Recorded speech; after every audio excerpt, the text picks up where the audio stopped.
April May June এই 3 মাহ ধৰি আমাৰ আশা কৰ্মীসকলে আমাৰ কামৰূপ ডিষ্ট্ৰিক্টৰ গোটেইখিনি আশা কৰ্মী আমি এই 3 মাহ ধৰি আমাৰ মাননিৰ পৰা বঞ্চিত হৈ আছো।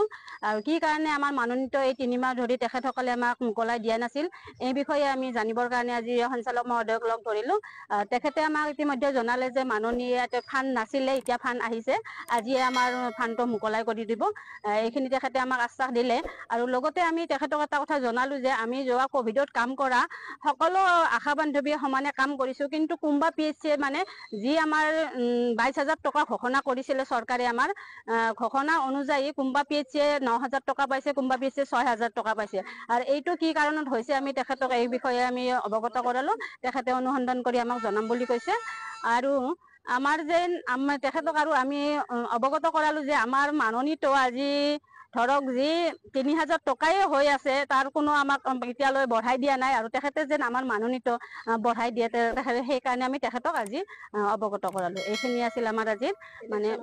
আৰু মানে যোৱা ইলেকশ্যনৰ ডিউটি আমাক কৰাইছিলে, আৰু ইলেকশ্যনৰ ডিউটিত আমাক কোনো আশাকে এজনী আশাকো আমাক তাৰমানে কি দিয়া নাই।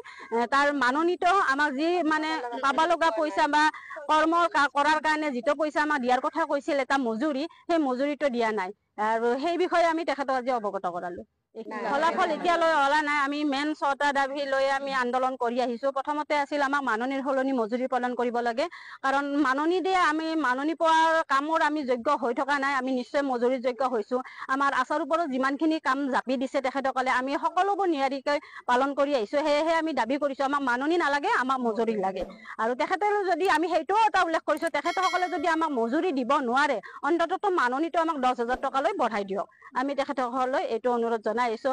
আৰু আমাক নিয়মীয়কৰণ কৰাৰ এটা দাবী উত্থাপন কৰি আহিছো, কিন্তু এতিয়ালৈ আমি কোনো ফলপাতিও হোৱা নাই। বা আমাৰ এই পেঞ্চনৰ ব্যৱস্থা যেন আমাক কৰি দিয়ে, সেইটো কৰি আহিছো।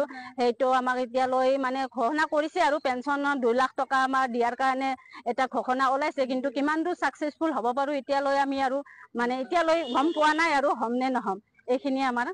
আমি সবল হোৱা নাই, আমি দিনৰ দিন দুৰ্বল হৈয়ে যাই আছো। আৰু এতিয়া আমাৰ আশা কৰ্মীসকলে এতিয়া গোটেই এনিমিয়াত ভুগিব। আমি পেচেণ্টৰ সেৱা কৰোতে কৰোতে আমাৰ নিজৰ স্বাস্থ্যৰ যতন লোৱাৰ কাৰণে আমাৰ হাতত না টকা আছে না সময় আছে, দুটা বস্তুৱে নাই। আনফালে নাই টকা, আনফালে নাই সময়। আমি দিনে ৰাতিয়ে কষ্ট কৰি থাকিব লগীয়া আছে, দিন নাই ৰাতি নাই, 24 ঘণ্টাই আমাৰ ডিউটি। সেই হিচাপে আমি আমাৰ পেটত কি খাদ্য গৈছে চৰকাৰৰ হিচাপ নাই।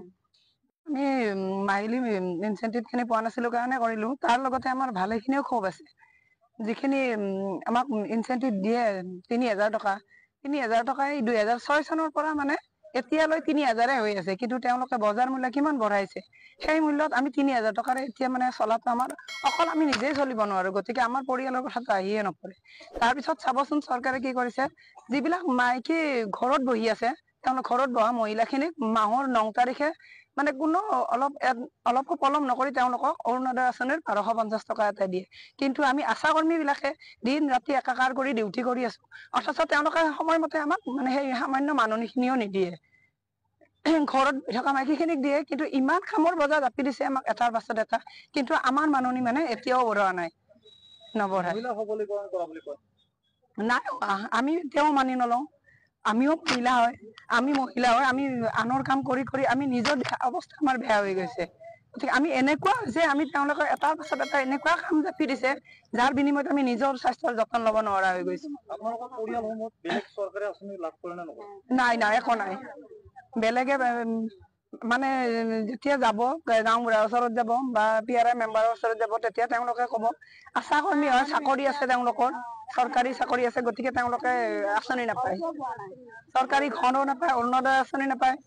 কি পাব কওক, 3,000 টকা আশা কৰ্মী বিলাকে কেনেকে চলিব? নাই কৰা, নাই কৰা। কাৰণ আমি 2006 চনৰ পৰা আমি আশা কাম কৰি আছো, কৰি আমাৰে দেহা বেমাৰী হলো, তথাপিতো আমি ৰাইজক কাম কৰাত আমি কমে দিয়া নাই। আমি মেলেৰিয়াৰ পৰা, ডায়েৰিয়াৰ পৰা, জ্বৰৰ পৰা, TBৰ পৰা, সেকা থুপুৰাৰ পৰা, ছাৰ ডেলিভাৰী পঞ্জীয়ন কৰাৰ পৰা, ডেলিভাৰী কৰাকলে সম্পূৰ্ণ যিমানখিনি কাম, পানী পৰীক্ষা কৰাৰ পৰা, আৰু তাৰমানে বহুত ধৰণৰ আঁচনি ওলাই আছে ছাৰ। আমাৰ 76টা নেকি কাম ছাৰ, 76 সিমান এটা কাম আমি কৰি আছো এতিয়া বাৰিষা হৈছে চব পানী হৈছে আমি কাপোৰ মেখেলা কচাই পেলাই আমি যে মানুহৰ ঘৰে ঘৰে গৈছো প্ৰত্যেক ঘৰে ঘৰে যে আমি শ্লাড লৈছো আৰু আমি ডেংগুৰ কাৰণে তেওঁলোকক কেনেকৈ হেৰি কৰিব লাগে কেনেকৈ সজাগ পৰিষ্কাৰ পৰিচ্ছন্নতা থাকিব লাগে কেনেকৈ খাব লাগে পানীৰ ওপৰত থাকিলেও তাৰমানে কেনেকৈ তাৰমানে পানী খাব লাগে হোটেলে খাব লাগে গোটেইখিনি আমি তাৰমানে হেৰি দি আছো ছাৰ দিহা পৰামৰ্শ কিন্তু গোটেইখিনি ছাৰ গোটেইখিনিয়ে আমি ছাৰ সকলোৰে প্ৰত্যেক ঘৰে ঘৰে যায় প্ৰত্যেকৰে আমি শ্লাইড লওঁ কাৰোবাৰ জ্বৰ হৈছে কাৰোবাৰ চৰ্দি হৈছে কাৰোবাৰ ডায়েৰিয়া হৈছে কাৰোবাৰ মেলেৰিয়া হৈছে গোটেইখিনি আমি কৰিব লাগে সেই আমাৰ ছাৰ খোৱা টাইমে নাই টাইম টেবুলে নাই সেইকাৰণে আমি আশা প্ৰত্যেক আশাই যিমানবিলাক আশা আছে আগৰ কাৰো ডেছডিক নাই ছাৰ চব মানে ৩,০০০ টকা আজি ৩ মাহ হৈ গ'ল আমি দৰমহা পোৱা নাই এতিয়া এনে দৰমহা বোলে মাননিটো পোৱা নাই আমি চাম ডিৰেক্টৰ ছাৰক ক'লো ছাৰক কথা ভাঙা চাৰি চেষ্টা চাম বুলি কৈছে আৰু পইচা নাই বুলিয়ে কৈছিল যে পইচাটো অৰ্ডাৰে নাছিল এতিয়া আহিছে আমাক দি দিব পইচা নাই বুলি কৈছে আশাক দিবৰ কাৰণে ভাল নাই বেলেগৰ কাৰণে তেওঁলোকে কৈছে এতিয়া দিম বুলি কৈছে আৰু আমি কভিডৰ কিছুমানে জেগাত ৯,০০০ কিছুমান ৬,০০০ কিছুমান ৫,০০০ আমি আমাৰ PHC পোৱা নাই আমি PHC ধৰান্তে কৈছে কি CHC নাই কাৰণে আমি কভিডৰ পইচা আমি পোৱা নাই ৬,০০০ পইচা বাকী পোৱা নাই হয় বাইদেউসকল যিটো সময়ত ৰাজ্যৰ অংগনবাড়ী কৰ্মী ৰন্ধন কৰ্মী আৰু আশা কৰ্মীসকলে দীৰ্ঘদিন ধৰি দৰমহা বৃদ্ধি কৰিবৰ বাবে ৰাজ্য চৰকাৰক দাবী জনাই আহিছে ঠিক তেনে সময়তে ৰাজ্য চৰকাৰে এই আঁচনিভুক্ত কৰ্মীসকলৰ দাবীৰ প্ৰতি গুৰুত্ব নিদি ৰাজ্যৰ মন্ত্ৰী বিধায়কৰ দৰমহা বৃদ্ধি কৰিবলৈ তৎপৰ হৈছে হয় ৰাজ্য চৰকাৰে ৰাজ্যৰ অংগনবাড়ী কৰ্মী ৰন্ধন কৰ্মী আৰু আশা কৰ্মীসকলৰ এই দীৰ্ঘদিনীয়া আন্দোলনক গুৰুত্ব দিয়া নাই যাৰ ফলস্বৰূপে দেখা গৈছে যে ৰাজ্য চৰকাৰৰ এই সিদ্ধান্তৰ বিৰুদ্ধে গৰজি উঠিছে বিশেষকৈ অখিল গগৈ ডাঙৰীয়া আৰু মনোৰঞ্জন তালুকদাৰে মন্ত্ৰী বিধায়কৰ দৰমহা বৃদ্ধিত বিৰোধিতা কৰি এই বিধায়ক দুজনে কৈছে যে মন্ত্ৰী বিধায়কসকল ৰাইজৰ সেৱাৰ কাৰণে জনপ্ৰতিনিধি হৈছে সেয়েহে মন্ত্ৰী বিধায়কৰ দৰমহা বৃদ্ধি নকৰি ৰাজ্যৰ অংগনবাড়ী কৰ্মী ৰন্ধন কৰ্মী আৰু আশা কৰ্মীসকলৰ দৰমহা বৃদ্ধি কৰিব লাগে ৰাজ্য চৰকাৰে গতিকে বাইদেউসকল গ্ৰীষ্মকালীন বাজেটত আঁচনিভুক্ত কৰ্মীসকলৰ দৰমহা বৃদ্ধিৰ ওপৰত অসম চৰকাৰে কি সিদ্ধান্ত লয় সেয়া আমাৰ বাবে লক্ষণীয় হ'ব গতিকে ছাৰ বাইদেউসকল এয়া নিশ্চয় ৰাজ্যৰ অংগনবাড়ী কৰ্মী সহায়িকা ৰন্ধন কৰ্মী আৰু আশা কৰ্মীসকলৰ দৰমহা বৃদ্ধি সম্বন্ধীয় এটা অত্যন্ত গুৰুত্বপূৰ্ণ খবৰ আশা কৰিছোঁ লগৰ বান্ধৱীসকলক এই ভিডিঅ'টো শ্বেয়াৰ কৰি আজিৰ এই গুৰুত্বপূৰ্ণ খবৰটো জনাই দিব আৰু পৰৱৰ্তী সময়ত ৰাজ্যৰ অংগনবাড়ী কৰ্মী